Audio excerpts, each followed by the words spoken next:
Достар, мен сіздерге керемет программаны көрсететін боламын. Сіз бұл программаны көрсеңіз, бұндай программа бар ма еді деп таң қалатын боласыз. Алдымен лайк басып, маған жазылып қойыңыз. Ендеше кеттік достар. Мына программа арқылы өз достарыңызға пранк жасасаңыздар болады. Яғни WhatsApp-тан өтірік жалған чат жасауға болады. Және де бұл жерден біз статус бөліміне өтіп, бұл жерден өзіңізге керекті статусқа қосатын адамдарды қосуға болады. Астындағы мына белгіні басасыздар. Осы жерден өзіңізге керекті адамды қоса аласыздар. Және де бұл жерден мына визип бөліміне өтіп, визипке сізге звондаған адамдарды қосуға болады. Бұл жерде де тоже мына белгіні басып қосасыздар.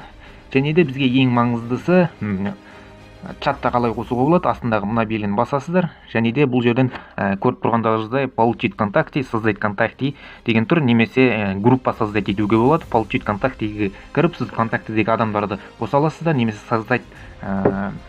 немесе мына создать контактіге кіріп, өзіңіздің қалауыңыз бойынша қосуға болады. Мына жерден атын жазасыздар, нөмірін қосасыздар. Мысалға сізге көрсетейін.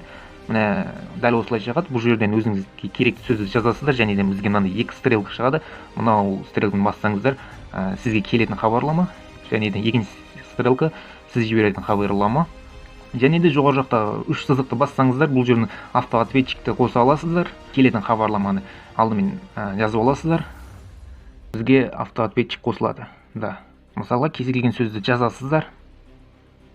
Ол сізге автоматты түрде хабарламаны жібереді. Программа ұнаса лайк басып, және де маған жазылып кетіңіздер. Назарыңызға көп рахмет.